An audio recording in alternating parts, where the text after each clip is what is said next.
De Babouchka au théâtre russe. Pendant des années, la Society of the Friends of Russia Freedom avait mené un travail remarquable pour éclairer l'Amérique sur la nature de l'absolutisme russe. Ce groupe avait ensuite cessé toute activité, et les efforts de la presse radicale yiddish, bien qu'admirables, se confinaient à l'East Side.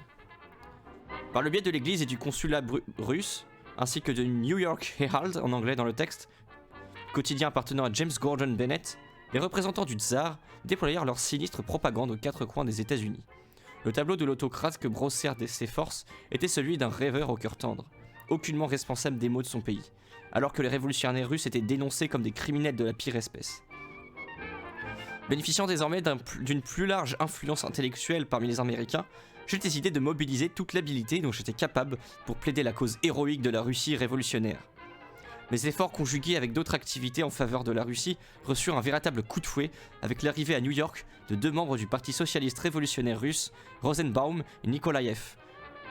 Bien qu'ils soient venus discrètement, sans prévenir, le travail qu'ils accomplirent eut de très importantes implications et posa les premiers jalons des visites de plusieurs dirigeants illustres de la lutte libertaire russe. Rosenbaum réussit, en l'espace de quelques semaines seulement, vous voyez ça commence mal, à rassembler des militants de l'East Side pour former une section des SR. Je ralliai celle-ci tout en sachant que ce parti ne partageait pas nos idées concernant une société sans État. C'était son travail en Russie qui m'attirait et me poussait à m'impliquer dans les activités de cette organisation en formation. La nouvelle qu'Ekaterina Brechkovskaya... Excusez-moi. La nouvelle qu'Ekaterina Brechkovskaya, surnommée affectueusement Babouchka, la grand-mère de la révolution russe, allait bientôt arriver, nous remonta considérablement le moral. Ceux qui connaissaient la Russie savaient que Brechkovskaya figurait parmi les personnalités les plus héroïques de ce pays. Sa visite allait donc constituer un événement d'un intérêt exceptionnel. Auprès de la population yiddish, nous ne doutions pas un instant de son succès garanti par sa renommée. Cependant, il pourrait s'avérer plus difficile de susciter l'intérêt d'un auditoire américain qui ignorait tout à son sujet. Nikolaïev, très proche de Babouchka, nous informa qu'elle venait aux États-Unis non seulement pour collecter des fonds, mais aussi pour sensibiliser l'opinion publique. Il venait souvent me voir pour discuter des modalités de collaboration avec la Society of the Friends of Russia Freedom. Il proposa que je rencontre George Kennan, peut-être le seul américain qui connaissait Babouchka et avait écrit sur elle, et Lyman Abbott d'Outlook en anglais dans le texte, qui s'intéressait lui aussi. Je ris de sa naïve illusion qu'Emma Goldman puisse aborder d'aussi respectables individus. Si j'y vais sous ma véritable identité, lui dis-je, je gâcherai les chances de Brechkovskaya, tandis que sous le nom obscur de Smith, je passerai complètement inaperçu. C'est alors que je pensais à Alice Stone Blackwell. J'étais tombé en 1902 sur des traductions de poésie russe par Mademoiselle Blackwell, et ultérieurement, j'avais lu ses articles favorables à la lutte en Russie. Répondant à une lettre où je lui avais exprimé mon estime, elle m'avait demandé de lui recommander quelqu'un pour traduire de la poésie juive en anglais, ce que je fis. Ainsi avait débuté une correspondance suivie. J'écrivis donc à Mademoiselle Blackwell afin de lui faire part de nos efforts pour atteindre les Américains et susciter de la sympathie en faveur de la Russie, précisant que Nikolaïev pourrait lui fournir des informations détaillées sur la situation dans son pays. Mademoiselle Blackwell répondit par retour du courrier qu'elle devait se rendre à New York sous peu, et viendrait me voir accompagnée de l'honorable William Dudley Foulke, président de la Society of the Friends of Russia Freedom, nouvellement restructurée. Foulke était un ardent partisan de Roosevelt. Le pauvre homme aura sûrement une attaque quand il saura qui est Mademoiselle Smith, fis-je remarquer à Nikolaïev. Je ne me faisais en revanche aucun souci par Mademoiselle Blackwell. Issue d'une vieille souche de la Nouvelle-Angleterre, elle était une énergique championne de la liberté, et de plus, elle connaissait ma véritable identité. Mais qu'allait-il se passer lorsque l'homme de Roosevelt se présenterait ? Nikolaïev traita à la légère mes inquiétudes, affirmant qu'en Russie, les plus grands révolutionnaires avaient agi sous un faux nom. Alice Stone Blackwell arriva peu de temps après. Pendant que nous prenions le thé, on frappa à la porte. J'ouvris à un homme petit et corpulent, qui tentait de reprendre son souffle après avoir grimpé les 5 étages. « Vous êtes Mademoiselle Smith ?» demanda-t-il en haletant. « Oui, répondis-je effrontément. Vous êtes Monsieur Foulke, n'est-ce pas ? Entrez, je vous prie. » Le bon républicain rooseveltien, dans l'appartement d'Emma Goldman au 210 East 13th Street, en train de siroter le thé et de discuter des voies et moyens d'ébranler l'autocratie russe, Voilà qui aurait représenté à coup sûr une histoire délicieuse pour la presse. Je fis néanmoins très attention à ce que les journaux ne s'en mêlent pas, et la séance de conspiration se passa sans anicroche. Mademoiselle Blackwell et l'honorable William D. Falk furent tous deux très impressionnés par le compte-rendu de Nikolaïev sur l'horreur de la situation en Russie. Quelques semaines plus tard, Mademoiselle Blackwell m'informa de la création d'une section locale new-yorkaise de la Society of the Friends of Russian Freedom sous la présidence du révérend Minot J. Savage, avec au poste de secrétaire le professeur Robert Erskine Ellie. L'association se proposait de mobiliser toutes ses énergies pour faire connaître Madame Brekhovskaya en Amérique. Ainsi, notre petite rencontre avait porté ses fruits de manière rapide et gratifiante. Mais Ellie, je l'avais rencontré lors de la visite de Pierre Kropotkin en 1901. Il m'avait semblé extrêmement timoré, vivant en permanence dans l'angoisse que son lien avec les anarchistes ruine sa réputation auprès des partisans de la légende de la League for Political Economy, dont il était directeur. Kropotkin était certes un anarchiste, mais surtout un prince et un savant qui, de plus, avait donné des conférences à l'Institut Lowell. Selon moi, Ellie ne percevait qu'une seule dimension chez Kropotkin, sa qualité de prince. Les Anglais avaient leur famille royale et ils l'adoraient. Certains Américains l'adoraient aussi, mais parce qu'ils auraient voulu en avoir une. Le fait que Kropotkin ait renoncé à son titre en rejoignant les rangs révolutionnaires leur importait peu, ce que notre cher Pierre découvrit avec, pour le moins, une réelle consternation. Je me souviens d'une anecdote qu'il nous avait racontée à propos de son séjour à Chicago. Ses camarades lui avaient organisé une visite de Waldheim pour voir les tombes de Parsons, Spies et des autres martyrs de Haymarket. Le matin même, un groupe de dames de la bonne société, Mademoiselle Potter Palmer en tête, l'avait invité à déjeuner. « Vous viendrez, prince, n'est-ce pas ?» implorèrent-elles. « Je suis désolé, mesdames, mais j'ai déjà pris rendez-vous avec mes camarades, » s'excusa-t-il. « Mais non, prince, il vous faut absolument venir avec nous, » insista Madame Palmer.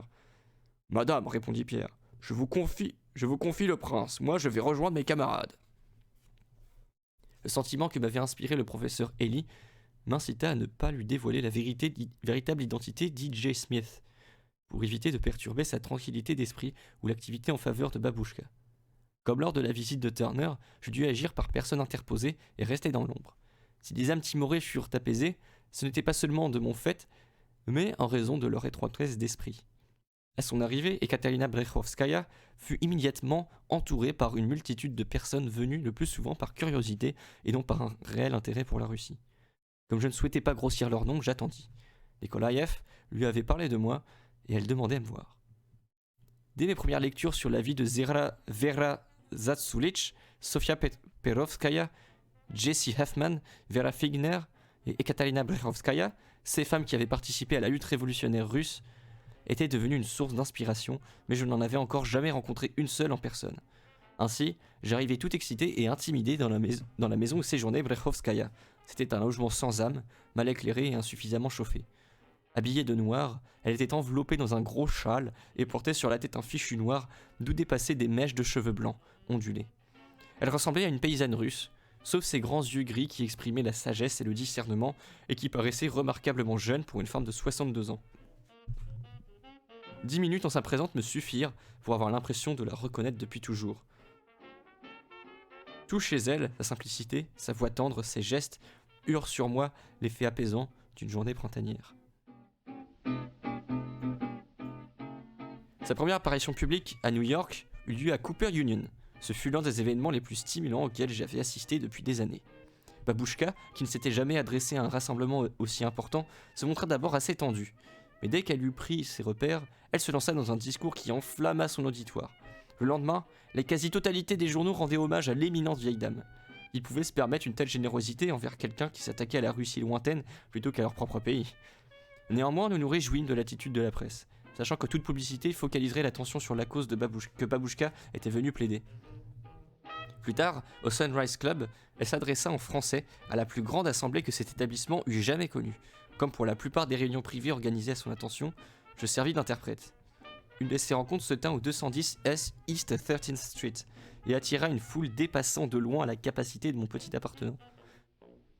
Parmi les présents se trouvaient Ernest Crosby, Bolton Hall, les Coriel, Gilbert E. Rowe et l'University Settlement, qui veut dire centre d'œuvre sociale situé dans le Lower East Side. Une longue liste de personnalités dont Phelps Strokes, Kellogg Durden, Arthur Bullard, William English Walling, ainsi que des femmes bien connues dans les milieux radicaux. La réponse de Lillian Diwald du Nurses Settlement fut particulièrement chaleureuse. Elle organisa des réceptions en faveur de Babouchka et réussit à intéresser des tas de gens à la cause russe. Souvent, après une réunion qui se terminait tard, Babouchka m'accompagnait à mon appartement pour y passer la nuit. C'était incroyable de la voir grimper les 5 étages avec tant d'énergie et de vivacité que j'en avais honte. Cher Babouchka, lui dis-je un jour, comment avez-vous fait pour conserver votre jeunesse après tant d'années de prison et d'exil ?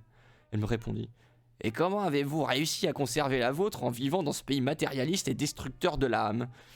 Son long exil n'avait jamais été une période de stagnation, car l'arrivée constante de militants politiques était source de rajeunissement permanent. J'avais toujours largement de quoi m'inspirer et me soutenir. Mais, vous, que vous reste-t-il dans ce pays où l'idéalisme est considéré comme un crime, le révolté un paria et l'argent un dieu unique ? Je n'eus d'autre réponse que de citer l'exemple de nos prédécesseurs, elles comprises, et l'idéal que nous avions choisi. C'était cela qui nous donnait le courage de persévérer. Les heures passées avec Babouchka figurèrent parmi les expériences les plus riches et les plus précieuses de ma vie de propagandiste. Nos efforts résolus en faveur de la Russie, à cette époque, prirent une signification toute nouvelle quand nous apprîmes l'effroyable tragédie qui s'était déroulée le 22 janvier 1905 à Saint-Pétersbourg. Note de bas de page. Le 22 janvier du calendrier grégorien correspond au 9 janvier du calendrier julien, ce qui revient à un retard de 13 jours du calendrier julien. La Russie adopte le calendrier grégorien en 1918, suite à la révolution d'octobre 1917. Fin de note. Le pope Gapon, à leur tête, des milliers de gens massés devant le palais d'hiver pour implorer le tsar de les secourir, avaient été sauvagement fauchés, massacrés de sang-froid par les hommes de main de l'autocrate. Jusqu'alors, beaucoup d'Américains progressistes avaient pris leur distance par rapport aux activités de Babouchka. S'ils avaient volontiers rendu hommage à sa personnalité, à son courage et à sa force d'âme, ils étaient restés néanmoins sceptiques sur son exposé de la situation en Russie. Ils avaient prétendu que les choses ne pouvaient être à ce point insupportables. Le massacre du « dimanche rouge » vint confirmer incontestablement le tableau qu'avait brossé Babouchka dans toute sa portée tragique. Il était désormais impossible, même aux tièdes libéraux, de fermer les yeux sur la situation en Russie. Au bal du Nouvel An russe, nous accueillîmes la naissance de 1905 en nous tenant en cercle autour de Babouchka, qui dansait le Kazatchok, en russe dans le texte, avec l'un des garçons. Quel régal de regarder cette dame de 62 ans, les joues roses, les yeux brillants, et l'esprit si jeune, virevolter au rythme de cette danse populaire russe.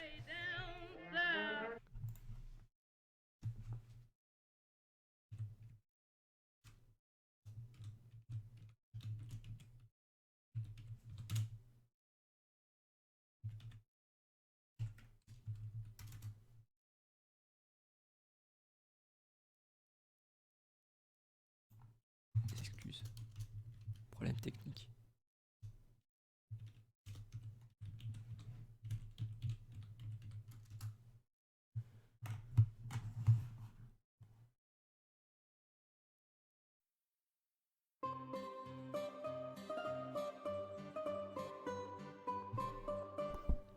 Un peu plus immersif comme ça, j'imagine. Au bal du Nouvel An russe, on dansa le Kazatchok, etc. Voilà. Au mois de janvier, Babouchka partit en tournée et je pus me consacrer à d'autres occupations. À la fin de l'automne précédent, ma chère Stella avait quitté Rochester pour venir vivre avec moi. Un rêve qu'elle caressait depuis son plus jeune âge. L'attitude de ma sœur Lena, la mère de Stella, avait changé depuis que j'avais failli être englouti par l'hystérie autour de McKinley. Elle se montrait plus gentille et affectueuse à mon égard et avait cessé de me reprocher l'amour que me vouait Stella. Ayant pris conscience de ma profonde sollicitude envers son enfant, les parents de Stella se rendaient compte que leur fille aurait de meilleures perspectives d'épanouissement en vivant à New York et serait en sécurité avec moi. Je me réjouissais à l'idée d'avoir à mes côtés ma petite nièce, dont la naissance avait égayé ma sombre jeunesse. Seulement voilà, lorsque vint enfin le moment tant attendu, j'étais trop prise avec Babouchka pour m'occuper beaucoup de Stella. La vieille révolutionnaire se laissa fasciner par ma nièce, qui de ce côté tomba complètement sous le charme de Babouchka. Stella et moi n'avions pas moins envie de passer davantage de temps l'une avec l'autre, et après le départ de la « grand-mère révolutionnaire », nous pûmes enfin nous rapprocher. Stella trouva rapidement un emploi de secrétaire auprès d'un juge, lequel serait probablement mort d'épouvante s'il avait su qu'elle était la nièce d'Emma Goldman. Quant à moi, je repris mon travail d'infirmière. Mais Babouchka revint peu après de sa tournée dans l'Ouest, et je dus me consacrer une fois de plus à elle et à sa mission. Elle m'avait confié qu'elle recherchait une personne fiable pour faire passer clandestinement des munitions en Russie. J'avais immédiatement pensé à Eric et lui avais parlé du courage et de l'endurance dont il avait fait preuve en creusant le tunnel pour Sacha. Elle avait remarqué en particulier qu'Eric était un excellent marin et savait manœuvrer une vedette. Cela facilitera le passage à travers la Finlande et éveillerait au moins de méfiance que par voie de terre. Je mis Babouchka en relation avec lui. Il lui fit une impression des plus favorables. C'est exactement la personne qu'il faut pour ce travail. Un homme d'action, courageux et imperturbable. Quand elle revint à New York, Eric l'accompagnait. Les dispositions avaient déjà été prises pour sa traversée. Quel plaisir de revoir notre jovial viking avant qu'il ne nous quitte pour son périlleux voyage. Avant le départ de l'imminente vieille dame, j'organisai une fête d'adieu au 210 East 13th Street. Ils participèrent à la fois ses vieux amis et les nouveaux, nombreux, que cette chère personne s'était fait. Elle mit de l'ambiance, son esprit libre et généreux gagnait l'ensemble des convives. Aucun nuage n'assombrissait le front de grand-mère. Aucun nuage n'assombrissait le front de grand-mère, entre guillemets, qui connaissait néanmoins, comme nous tous, les dangers qui l'attendaient à son retour dans l'antre de l'autocratie russe. Je me rendis compte, une fois Babouchka partie, à quel point le dernier mois avait été exténuant. J'étais complètement épuisé et ne me sentais pas la force d'affronter la rude épreuve du travail d'infirmière. Depuis quelque temps, j'avais conscience de ne plus pouvoir assumer le dur labeur, les responsabilités et l'angoisse liées à ma profession, tout en poursuivant mes activités de propagandiste. J'avais essayé de prendre des clients pour des massages, mais j'avais trouvé cette activité encore plus fatigante nerveusement que les soins infirmiers. Je parlais de mes difficultés à mes amies américaines, une manucure qui gagnait confortablement sa vie en travaillant seulement 5 heures par jour et dans son propre salon. Elle me suggéra de faire comme elle, mais en pratiquant des massages faciaux et crâniens, soins que beaucoup de professionnels cherchaient pour se détendre. Elle me recommanderait à ses propres clientes. La perspective d'une telle activité me paraissait absurde, mais lorsque j'en parlais à Solotaroff, il me recommanda avec insistance cette solution qui lui semblait le mieux convenir pour gagner ma vie, tout en me laissant du temps pour le moment. Mon cher ami Bolton Hall était du même avis. Il me proposa immédiatement un prêt pour aménager un local et promit d'être mon premier patient. Même si ton habileté ne fera pas repousser tes 2 cheveux sur ma tête, observa-t-il, tu seras coincé pendant 1 heure à écouter mes arguments sur l'impôt unique. Certains de mes amis russes vinrent l'entreprise sous un angle différent. Ils estimèrent qu'un salon de massage offrirait une bonne couverture pour le travail que nous prévoyions en faveur de la Russie. Stella, pour sa part, était très favorable à l'idée, car je serais libéré de longues heures du travail d'infirmière. Ainsi encouragé, je partis à la recherche d'un bureau que je trouvais sans grande difficulté au dernier étage d'un immeuble situé au carrefour de Broadway et de la 17e rue. Le lieu, bien que petit, bénéficiait d'une vue sur l'East River, de beaucoup d'air et de lumière. Grâce à l'emprunt de $300 et à quelques ravissantes tentures prêtées par des amis, je m'installai dans un très agréable salon. Les premiers clients ne tardèrent pas à se présenter. Fin juin, j'avais déjà gagné suffisamment pour couvrir mes dépenses et rembourser une partie de mes dettes. C'était un travail pénible, mais les gens qui venaient se faire masser étaient pour la plupart intéressants. Comme ils me connaissaient, je n'avais pas besoin de cacher mon identité. Mieux encore, je n'étais plus obligé de travailler dans des endroits bruyants et surpeuplés et ne ressentais plus l'angoisse que m'avait inspiré autrefois le sort prévisible de mes malades. Jadis, chaque montée de température m'alarmait et un décès me bouleversait pendant des semaines. Toutes mes années comme infirmière ne m'avaient pas appris le détachement ou l'indifférence à l'égard de la souffrance. Durant la chaleur des mois d'été, beaucoup de mes clients partirent à la campagne. Stella et moi décidâmes que nous aussi avions besoin de vacances. Au cours de nos recherches d'un lieu approprié, nous découvrîmes Hunter Island, dans la baie de Pelham, près de New York, qui semblait correspondre en tout point à notre rêve. Mais la ville en était la propriétaire, et nous n'avions aucune idée du moyen d'obtenir l'autorisation requise pour monter une tente. Stella eut soudain une inspiration. Elle allait demander à son juge. Quelques jours plus tard, elle arriva en brandissant triomphalement une feuille de papier. « Chérie, s'écria-t-elle, vas-tu encore prétendre que les juges ne servent à rien ? Voici le permis nous autorisant à planter une tente sur Hunter Island. » Une amie, Clara Feldberg, ainsi que sa sœur et son frère, vinrent nous rejoindre. Nous commencions juste à nous habituer à notre île et à jouir de sa paix et de sa beauté, quand Clara revint de New York avec la nouvelle que la troupe de Paul Orleneff se trouvait coincée dans la ville. Ils avaient été expulsés de leur logement pour non-paiement du loyer et n'avaient aucune source de revenus. Pavel Nikolaïevitch Orleneff et Madame Nazimova était arrivé en Amérique début 1905. La magnifique mise en scène des Juifs en français dans le texte de Tchirikov avait obtenu un succès foudroyant dans l'East Side. Or le nef, à ce qu'on disait, aurait été persuadé par un groupe d'écrivains et de dramaturges russes de porter la pièce hors de Russie pour protester contre la vague de pogroms qui déferlait sur le pays. Il avait débarqué avec sa troupe au plus fort des activités que nous menions en faveur de Babouchka, raison pour laquelle je n'avais pu prendre contact avec les comédiens russes. Mais je n'avais pas manqué une seule représentation, en dehors de Joseph Keynes, que je ne connaissais personne en mesure de rivalité avec Pavel Orlenev. Et même Keynes n'avait rien créé d'aussi bouleversant que le Raskolnikov joué par Orlenev dans Crime et Châtiment, en français dans le texte, ou son Mitka Karamazov. Son art, comme celui d'Eleonora XII, donnait véritablement vie à la moindre nuance de l'émotion humaine. Alla Nazimova excella dans le personnage de Léa, dans Les Juifs, en français dans le texte, comme dans tous ses rôles. Quant aux autres acteurs, la scène américaine n'avait encore jamais témoigné d'un tel jeu d'ensemble. Il était donc d'autant plus choquant d'apprendre que la troupe d'Orlenev, qui nous avait tellement donné, se trouvait abandonnée, sans amis ni argent. Nous pourrions planter une tente sur notre île pour Orlenev, me disais-je, mais comment aider ses 10 compagnons ? Clara s'engagea à emprunter de l'argent, et en moins d'une semaine, toute la troupe nous rejoignit sur l'île. C'était une foule hétéroclite, tout comme la vie que nous menions. Nos espoirs d'un été tranquille passaient rapidement par-dessus bord. Le jour, quand Stella et moi devions rejoindre la ville étouffante, nous regrettions la solitude de l'île que l'île nous avait cessé de nous offrir. Mais le soir, nous oublions ces regrets diurnes lorsque, assises en cercle autour d'Orlenev, face à l'immense feu de camp, nous l'écoutions chanter et s'accompagner doucement à la guitare. L'ensemble de la troupe reprenait chaque refrain en chœur, l'écho de leur voix résonnant loin dans la baie tandis que le grand samovar ronflait. La Russie emplissait nos cœurs de la plainte de ses malheurs. La proximité spirituelle de la Russie me rapprocha douloureusement de Sacha. Je savais à quel point il aurait adoré nos nuits captivantes, combien il aurait été ému et apaisé par les chants de cette terre natale qu'il avait toujours passionnément aimée. Nous étions au mois de juillet 1905, très exactement 13 ans auparavant. Il m'avait quitté pour risquer sa vie au nom de notre cause. Si son calvaire était sur le point de s'achever, il se perpétuerait ailleurs, car il lui resterait un an à faire.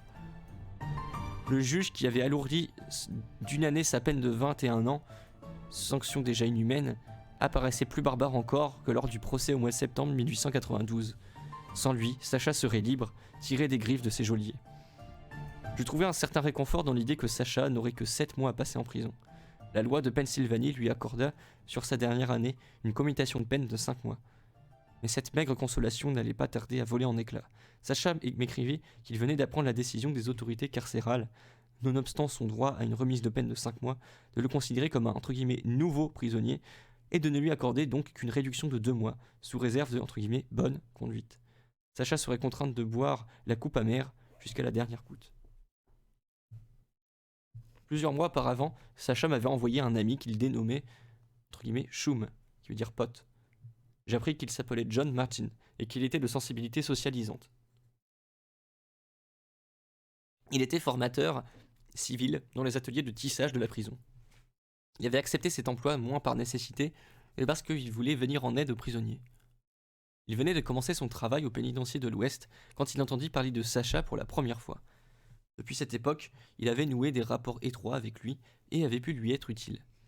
Je savais par les lettres de Sacha que cet homme avait pris de gros risques pour lui rendre service, ainsi qu'à d'autres prisonniers. John Martin aborda la question de saisir une nouvelle fois la commission des grâces pour faire annuler l'année d'emprisonnement. Il ne pouvait supporter l'idée qu'Alex, c'était le nom qu'il donnait à Sacha, après avoir passé tant d'années dans un enfer, fût obligé d'en subir un autre. Le bel esprit de Martin me toucha profondément, mais nos précédentes tentatives pour sauver Sacha ayant échoué, j'étais sûr que nous aurions pas plus de succès cette fois. Je savais en doute que Sacha lui-même ne voudrait pas que nous essayions. Il avait enduré 13 ans de prison, et j'avais la certitude qu'il préférerait supporter les 10 mois supplémentaires plutôt que de quémander de nouveau. Mon avis fut confirmé par une lettre de Sacha précisant qu'il ne voulait rien de l'ennemi. L'angoisse accablante des journées précédant mon transfert cessa enfin. 2 jours plus tard, je reçus son dernier message du pénitencier. Très chère fille, mercredi matin, le 19 juillet, enfin. Gastiller meines Herzenschlag und schließt euch alle meine alten Wuden, denn dieses ist mein letzter Tag und diese sind seine letzten Stunden. Note de bas de page. Der letzte Tag, c'est un poème de John Henry Mackay de 1864, né en 64 et mort en 1933, poète d'origine écossaise mais d'expression allemande. Traduction française, c'est « Bats plus doucement mon cœur, et vous, toutes mes vieilles blessures, fermez-vous, car ce jour est mon dernier jour, et en voici les dernières heures. » Mes dernières pensées à l'intérieur... Fin de note, pardon. Mes dernières pensées à l'intérieur de ces murs sont pour toi, cher ami, l'immuable Sacha. Bonjour Mélicine. Plus que 10 mois jusqu'au 18 mai, jour glorieux de la libération, jour de ton triomphe, Sacha, et du mien. Quand je retournerai à notre campement cet après-midi, Orlenef remarqua le premier que le... Ah pardon, excusez-moi. Ouh là là, la fatigue. Quand je retournai à notre campement à cet après-midi, Orlenef remarqua le premier mon état d'excitation fiévreuse. « Vous avez l'air inspirée, mademoiselle Emma » s'écria-t-il. « Quelle chose merveilleuse vous est-il arrivé ?» Je lui parlais de Sacha, de sa jeunesse en Russie, de sa vie en Amérique, de son attentat en allemand dans le texte. Excusez-moi. Ou en français dans le texte, je sais pas. Et de ses longues années en prison. Un personnage digne d'une grande tragédie, s'exclama Orlenef avec enthousiasme.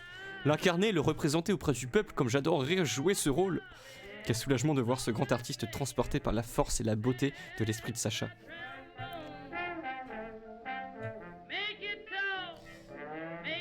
Orlenef me poussa pour que je l'aide à entrer en contact avec mes amis américains et devienne son interprète et manager.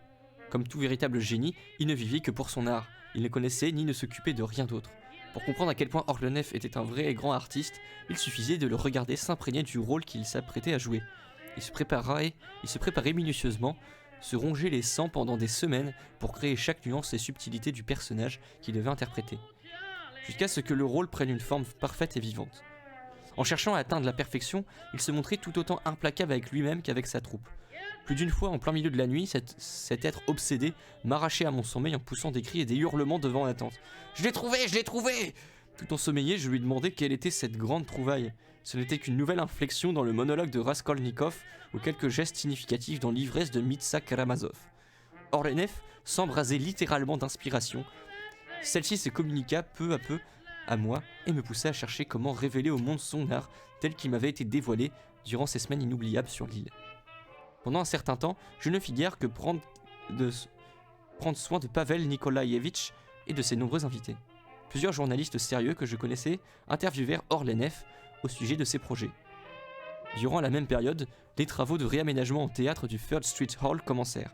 Orlenef exigea d'aller chaque jour en ville pour diriger le chantier, occasionnant des discussions sur les moindres détails avec le propriétaire.